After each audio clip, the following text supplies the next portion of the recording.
दोस्तों खबर पर आते हैं तो खबर यह है कि ईरान नहीं टूट रहा है, ईरान नहीं झुक रहा है। यहां पर क्लियर कर दूं, ईरान की कमर पर चोटें मारी जा रही हैं, ईरान को नुकसान पहुंचाया जा रहा है और बहुत बड़ा नुकसान पहुंच रहा है। यह तो कमाल ईरान का यह है कि भाई जिसके आगे सारी दुनिया बिना लड़े झुक जा रही है, ईरान चोट खा खा के उससे लड़ रहा है। यह ईरान का कमाल है। ईरान के पोर्ट्स उड़ा दिए, ईरान का तेल खराब कर दिया, ईरान के वाटर सप्लाई को उड़ा दिया और ईरान के सिविलियंस एरिया को, बिल्डिंग्स को, हॉस्पिटल को, इंफ्रास्ट्रक्चर्स को उड़ाया जा रहा है इजराइल। लेकिन अभी भी ईरान लड़ रहा है, घायल है, चोट पहुंच रही है, लेकिन लड़ रहा है। अब मामला क्या है, आप ईरान की ताकत इतनी देख लीजिए कि मिडिल ईस्ट में ये तस्वीर देखिए, जो रडार तबाह हुआ है, ये खुद अखबारों में छपा है। अमेरिका का जो मिडिल ईस्ट में रडार तबाह हुआ है, उसकी रेंज 5000 किलोमीटर थी।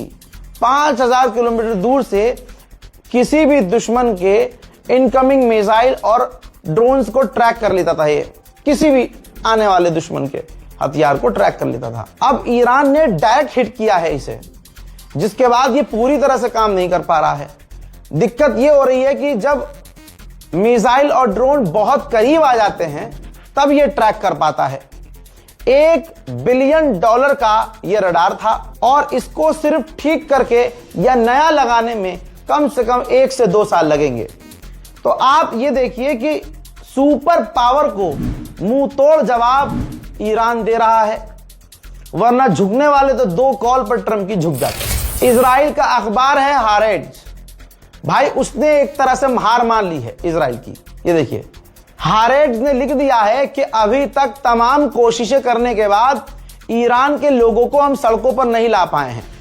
वही कोशिश है अमेरिका और इजराइल की, खासकर मूसाद की। CIA और मूसाद का मेन रोल यही रह गया है, दूसरे देशों में सरकार गिराना।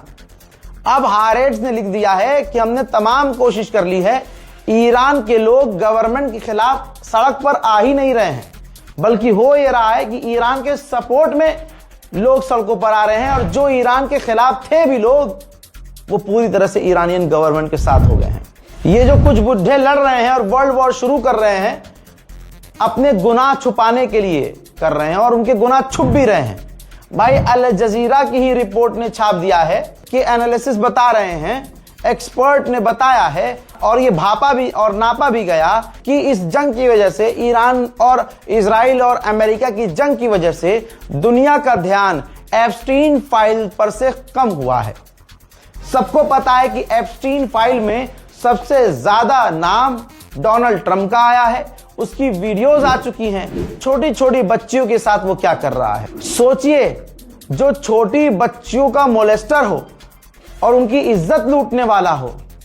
कहा यह जाता है कि ये छोटी छोटी बच्चियों को, मतलब ये गोश्त तक खाते थे, जिंदा, मतलब मार के खा जाते थे। हैवान थे ये, जिंदा और खुद को ताजा और जवान दिखाने के लिए ये सब अल्लाह तौबा पता नहीं क्या करते थे उस एप्स्टीन आइलैंड पर। ठीक, डोनाल्ड ट्रंप का सबसे ज्यादा बार नाम आया और हाल फिलहाल में और भी कई सारी फाइल रिलीज हुई, लेकिन डोनाल्ड ट्रंप ने युद्ध शुरू कर दिया और उसको पूरा फायदा हुआ।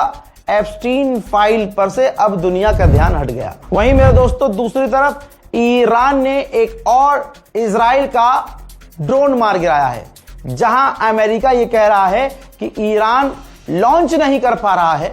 यहां तो ईरान पूरे ताकत से इजराइल के ड्रोन को मारकर भी गिरा रहा है। भाई अब तक अमेरिका, इजराइल ईरान में 10,000 सिविलियंस बिल्डिंग्स को नुकसान पहुंचा चुका है ईरान में। और दूसरे इंटरनेशनल प्लेटफॉर्म पर अमेरिका, इजराइल कहते हैं कि ईरान सिविलियंस को निशाना बना रहा है। साइप्रस का अपडेट यह है कि साइप्रस में जो अमेरिका का बेस है, उस अमेरिकी बेस के आसपास जो आम लोग रहते थे, उनसे वो इलाका खाली करा लिया गया है। डर है कि आने वाले समय में ईरान साइप्रस को निशाना बनाएगा। अच्छा, ईरान के सुप्रीम लीडर चुनने पर अपडेट ये आया है, वहां की गवर्नमेंट ऑफिशियल ने कहा है कि हमने चुन लिया है कि हमें अगला सुप्रीम लीडर किसे बनाना है, फाइनल हो चुका है, बस ऐलान करना बाकी है।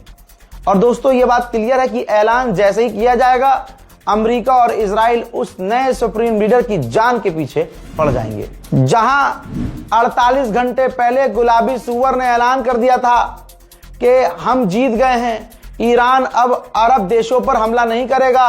लीजिए बहरीन में अमेरिकी बेस की इमेज देख लीजिए, जो अमेरिकी बेस कई जगह आपको जला हुआ नजर आ रहा है। 3 डब्बों के अंदर 3 बॉक्सेस नजर आ रहे हैं, उसके अंदर ये अमेरिका का बेस तबाह हुआ है पूरी तरह से। इसी जगह पर एक और अमेरिकी फौजी कल रात वासिले जहन्नम हुआ है। इसी जगह पर अमेरिका को और भी नुकसान पहुंचे हैं। आप देख रहे हैं ना सैटेलाइट इमेज में, पूरी तरह से ये बेस तबाह नजर आ रहा है। वहीं इस इराकी ग्रुप ने वीडियो जारी किया है मिसाइलों का और लॉन्च करते हुए कि हमने इजराइल के ठिकानों और अमेरिका के ठिकानों को निशाना बनाया है। कल रात ईरान ने दावा किया था कि हमने इजराइल के हाइफा पोर्ट को निशाना बनाया है। अब ये वीडियो आया है जिसमें ईरान की बात साबित होती नजर आ रही है कि हाइफा पोर्ट पर आप देख सकते हैं धुआं निकल रहा है। ईरान की इतनी बुरी हालत होने के बावजूद IRGC के ऑफिशियल ने कहा है कि अमेरिका और इजराइल से एक साथ, दोनों से एक साथ जंग के लिए 6 महीने के लिए तैयार है। इतनी बुरी हालत होने के बावजूद भाई ये कौन सी ताकत ईरान के पास है? सुनिए।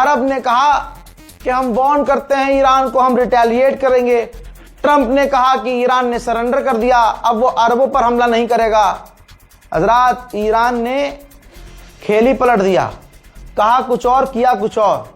एक वीडियो सामने आया है कि कुवैत में अमेरिकी फौजी ही वीडियो बना रहा था और अमेरिका का जो रडार है वो रडार डायरेक्ट हिट हुआ, डायरेक्ट। और अमेरिकी फौजी ये वीडियो बना रहा था और उस फौजी की वीडियो पीछे से दूसरा फौजी बना रहा था। देखिए।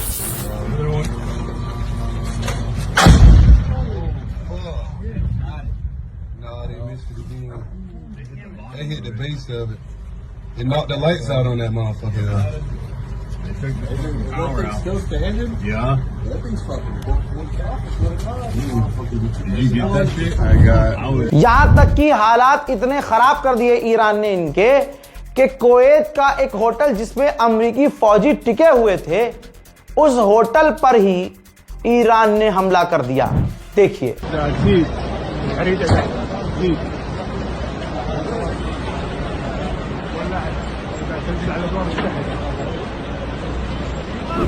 हैं? देख लिया क्या कहा था ईरान ने? पेज़ेश्कियान की बात पर भरोसा कर लिया ट्रंप ने कि माफी मांग ली है अरबों से, अब हमला नहीं करेंगे। अबे भैया, लेकिन किंतु परंतु भी तो लगाया था उसने, अगले आदमी ने सुनी नहीं। ईरान ने साफ कहा है जहां जहां अमेरिकी होंगे हमले होंगे। ठीक ऐसे ही बहरीन में भी जिस होटल में अमेरिकी छुपे हुए थे, ईरान की इंटेलिजेंस, भाई साहब इंटेलिजेंस देखो यार, सटीक जानकारी की यहां अमेरिकी है और वहीं सीधा मिसाइल हमला। देखिए।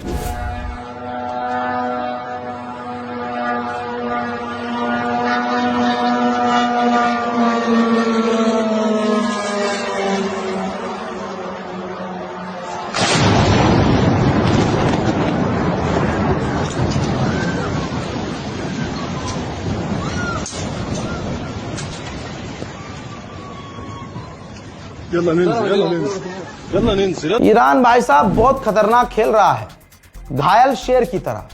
कुवैत में जो एयरपोर्ट है, एयरपोर्ट के पास जो कुवैत का फ्यूल सेंटर है, ईरान ने उस पर भी हमला कर दिया।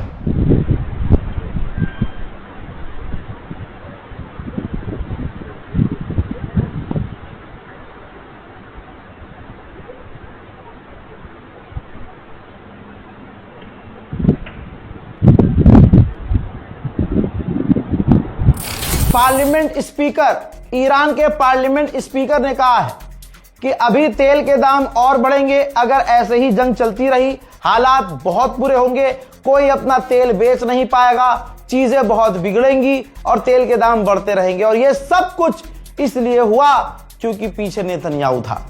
नेतन्याहू के कहने पर अमेरिका ने अटैक किया और आज दुनिया के सामने रिजल्ट है। हजरत मोहतरम, उधर नेतन्याहू को झटका इजराइल के राष्ट्रपति ने दिया। फॉक्स न्यूज पर खबर आ गई है।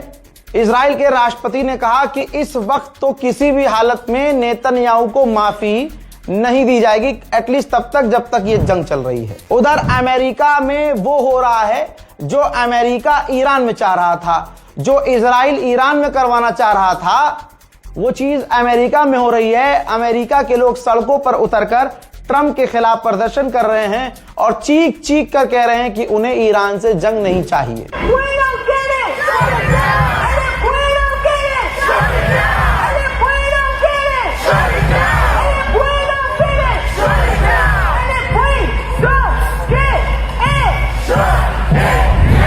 मोहतरम हज़रात, इस रिपोर्ट को शेयर कीजिएगा। कल इंशाअल्लाह मिलते हैं ईरान की एम्बेसी में। अगर आपका ज़मीर जिंदा है तो आइए, जो आ सकता है, दिल्ली के लोग तो कम से कम आ सकते हैं, और नहीं आ सकते तो भैया तुम पर सलाम। जय हिंद।